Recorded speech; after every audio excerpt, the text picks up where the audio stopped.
Imagínate de pie dentro de una villa, justo a las afueras de Roma. El año es el 73 después de Cristo. Tienes 15 años. Ayer conociste a un hombre por primera vez en tu vida. Hoy te casaste con él.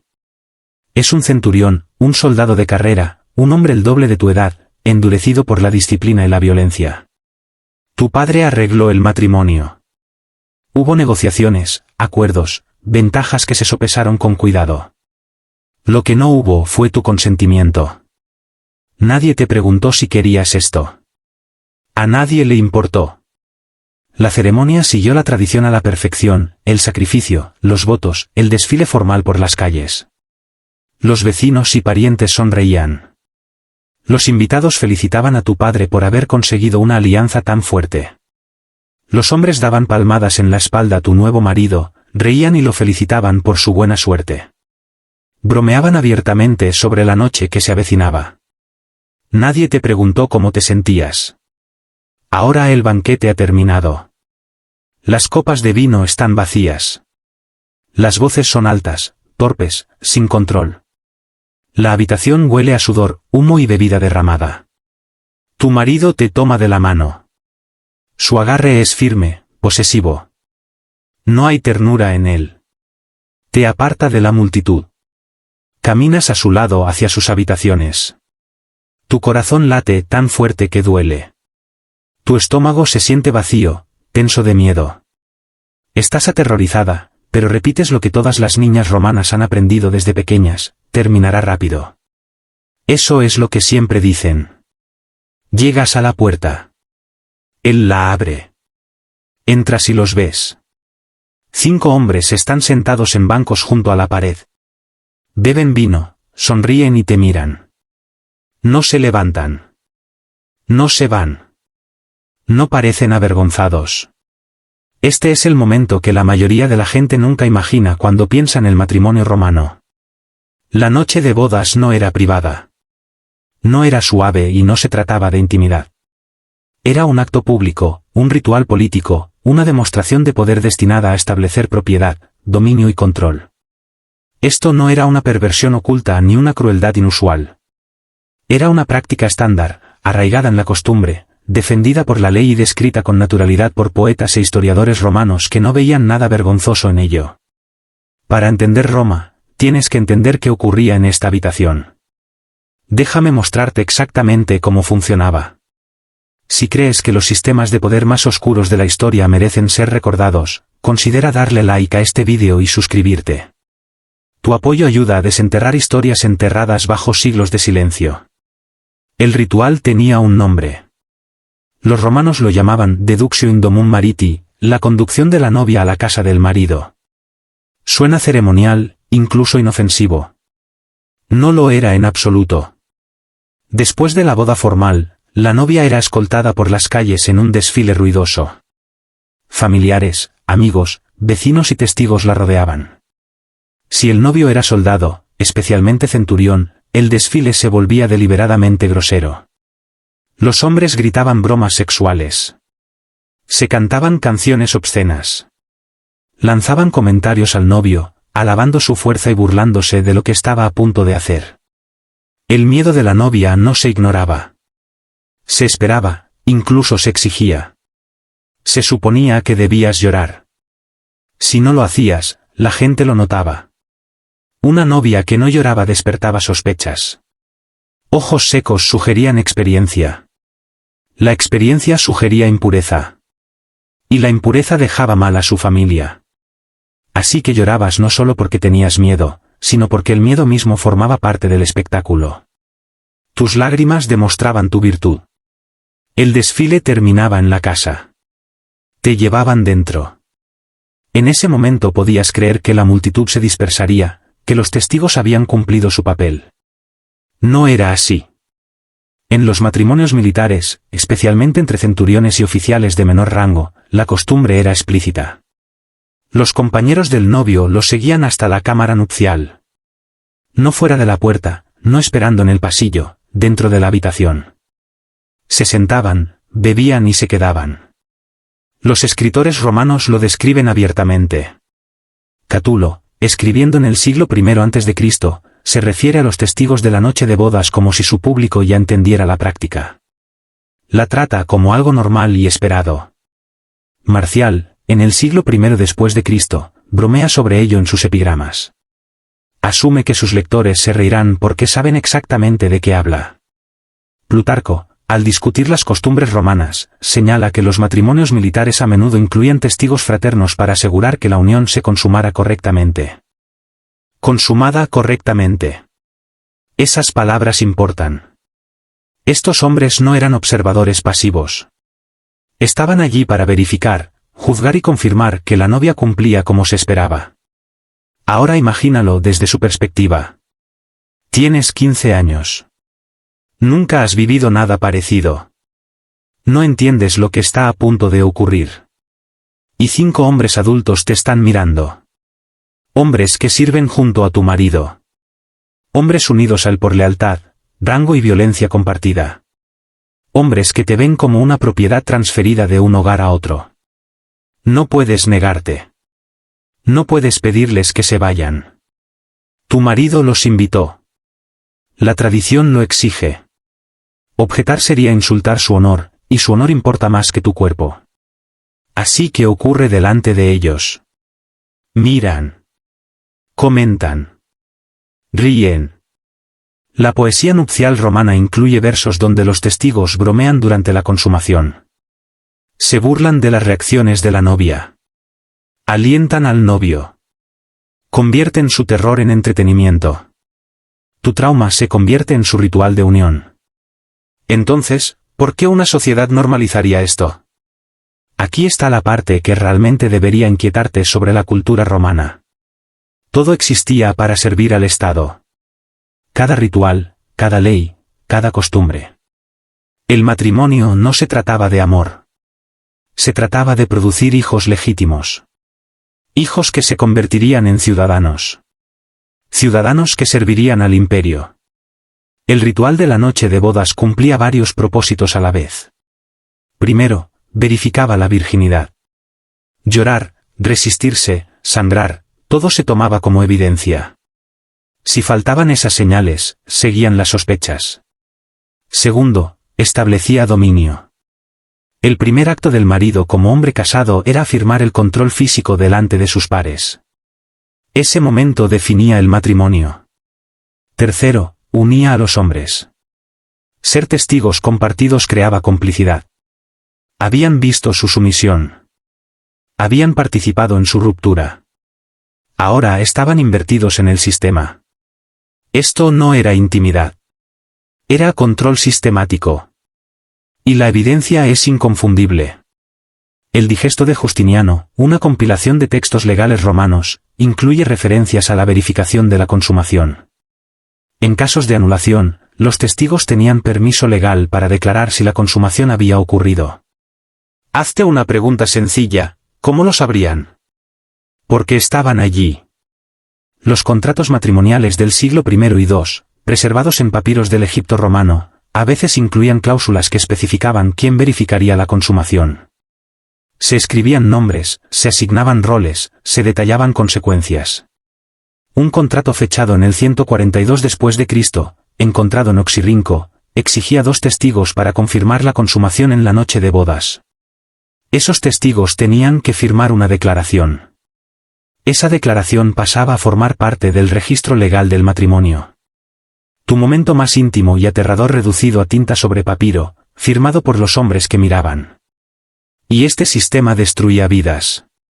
En la siguiente parte te mostraré exactamente cómo, a través de un caso legal real que expone lo que este ritual le hacía a personas de carne y hueso. Su nombre era Cornelia de Ostia. El año era el 86 después de Cristo. Y lo que le ocurrió te dice todo sobre el costo del orden romano. Sabemos de Cornelia de Ostia porque su matrimonio fracasó casi de inmediato. El año era el 86 después de Cristo. Cornelia tenía 16 años. Su marido, Gayo Flavio, era un oficial militar de bajo rango. Su matrimonio se había arreglado con rapidez y eficiencia, según la costumbre. 2 meses después, terminó. Gayo Flavio presentó la demanda de divorcio. Su acusación fue simple y devastadora. Cornelia, dijo, no era virgen en su noche de bodas. Para respaldar la acusación presentó testimonio. 3 testigos, todos compañeros soldados, todos hombres que habían estado presentes en la habitación. El fragmento legal sobrevive. Un testigo declaró que Cornelia no mostró dolor. Otro afirmó que no sangró. Un tercero testificó que se movía con familiaridad en lugar de modestia. Basándose en ese testimonio, el matrimonio fue anulado. La dote de Cornelia fue confiscada. Su reputación quedó destruida. Su familia fue públicamente avergonzada. A los 16 años quedó marcada como defectuosa, impura y deshonrosa. Nadie cuestionó por qué 3 hombres adultos habían estado presentes en la cámara. Nadie preguntó si su testimonio podía estar sesgado.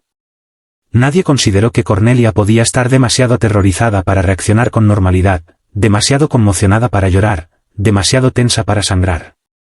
La palabra de los hombres era absoluta.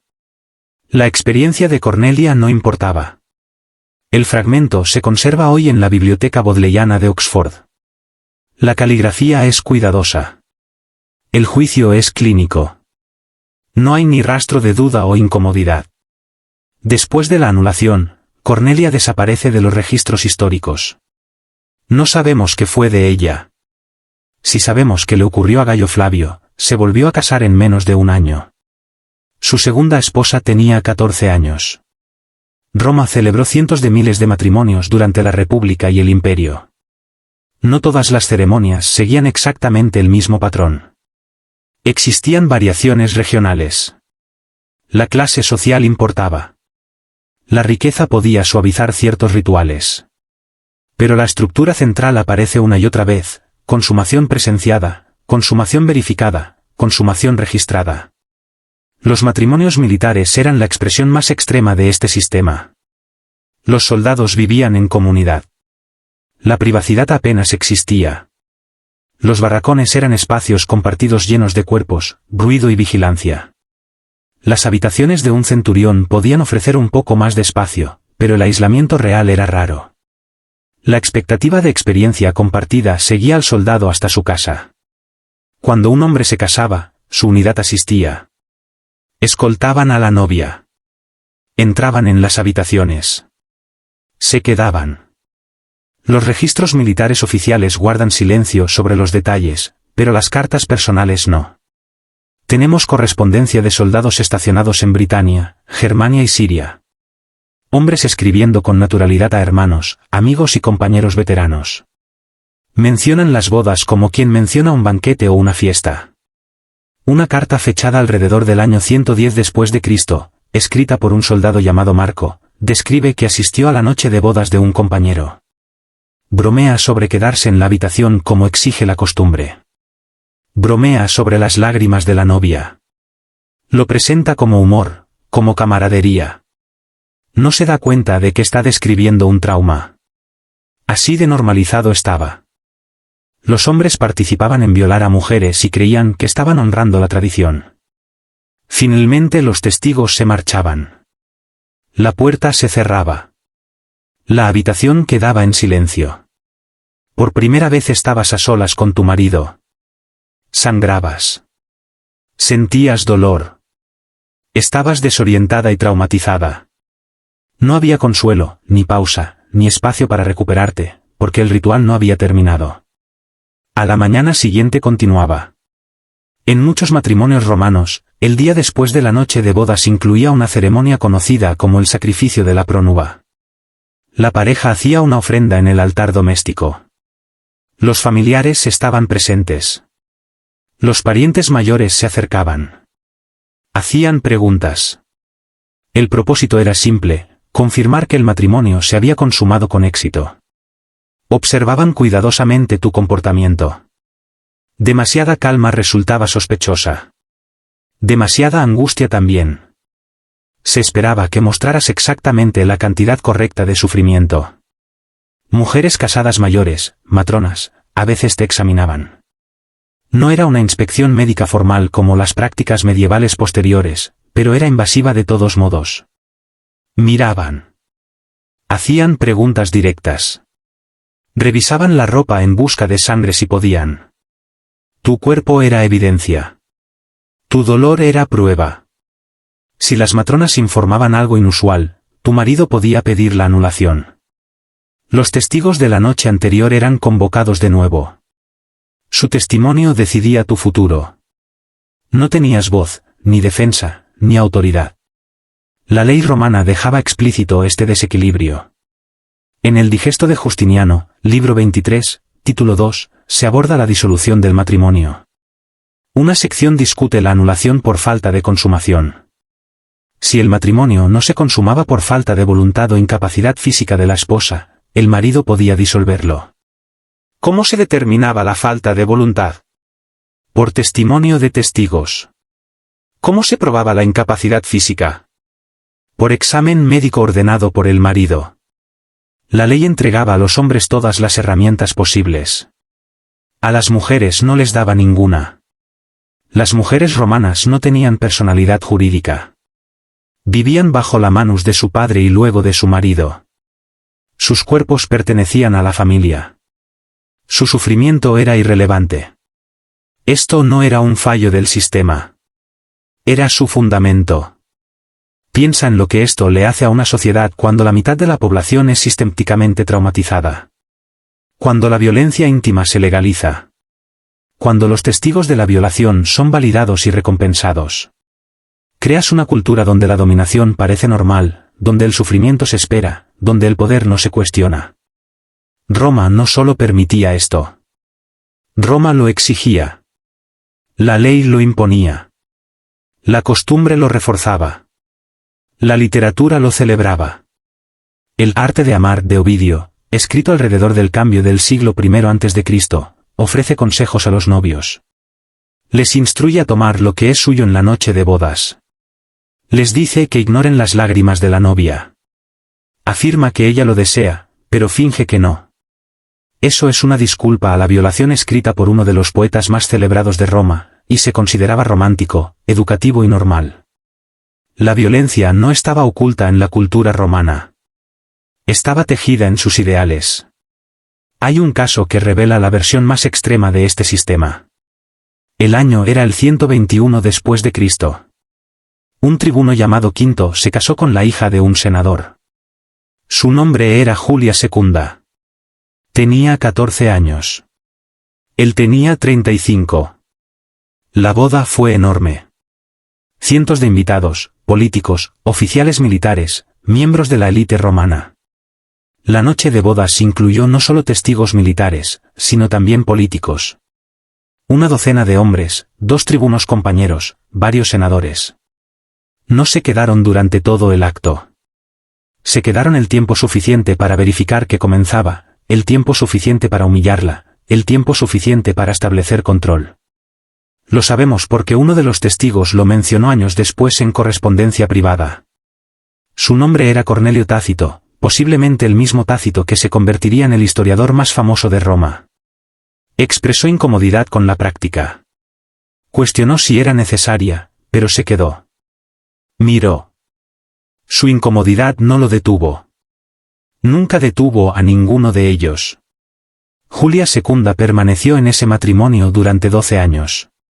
Dio a luz a 4 hijos. Cumplió con su deber hacia el Estado. Luego murió dando a luz al 5. Tenía 26 años. Casi la mitad de su vida la había pasado embarazada o recuperándose del parto. Su noche de bodas había sido presenciada por algunos de los hombres más poderosos de Roma. Su dolor produjo ciudadanos. Eso era lo único que importaba. La correspondencia que la menciona sobrevive en los archivos de la Biblioteca Vaticana. Fragmentaria, dañada, pero real. Julia existió. Su trauma fue real. Y Roma lo consideró apropiado. En la parte final vamos a confrontar qué significa esto para cómo entendemos a Roma misma y por qué esta historia sigue importando mucho más de lo que nos gusta admitir. Aquí está lo que más me persigue sobre el matrimonio romano: el sistema no se ocultaba. Las leyes eran públicas. Las costumbres se celebraban. Los poetas escribían sobre ello abiertamente y se sentían orgullosos. Los romanos creían que esto demostraba su virtud, su fuerza, su orden. La capacidad de violar sistemáticamente a las mujeres no se veía como crueldad. Se veía como civilización. Ese es el verdadero peligro de la violencia institucionalizada. Una vez que se sistematiza, se vuelve invisible. La gente deja de cuestionarla. Se convierte en tradición y la tradición se vuelve sagrada.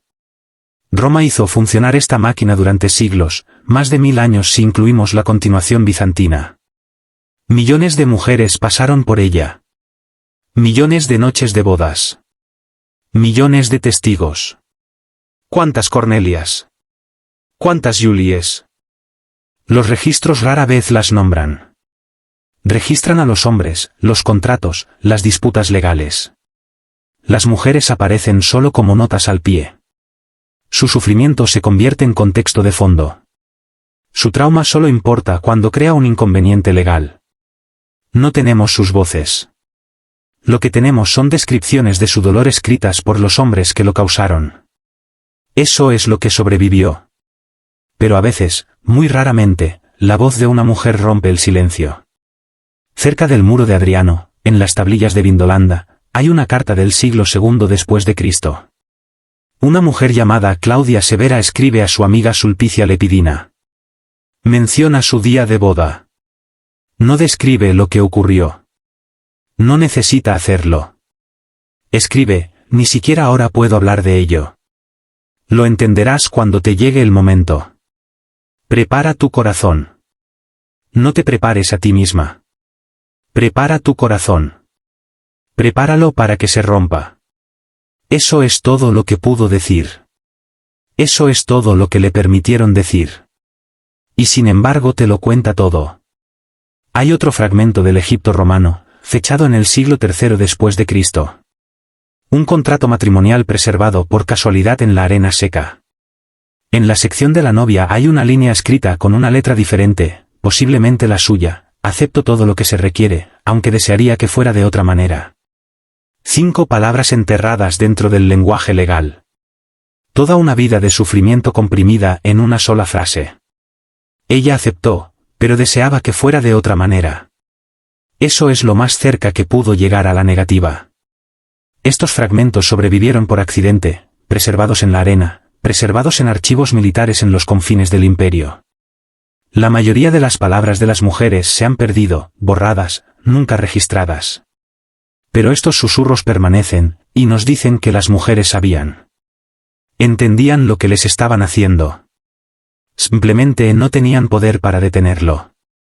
Aquí está la pregunta que debería mantenerte despierto esta noche. Roma es a menudo llamada el fundamento de la civilización occidental. Derecho romano, gobierno romano, cultura romana. La estudiamos en las escuelas. Admiramos su ingeniería. Analizamos su literatura. La llamamos sofisticada. Pero esto también era Roma. Esta violación sistemática no era un fallo del sistema. Era parte de su sofisticación. La máquina del trauma estaba construida directamente en el derecho romano. Así que cuando celebramos Roma, ¿qué estamos celebrando exactamente? ¿Qué significa realmente civilizado? Los acueductos fueron construidos por esclavos. Las carreteras fueron mantenidas por pueblos conquistados. El imperio se expandió mediante genocidio. Y las familias que lo gobernaban se fundaron en noches de bodas como la de Julia, como la de Cornelia, como las de innumerables chicas sin nombre cuyo sufrimiento sostenía el sistema.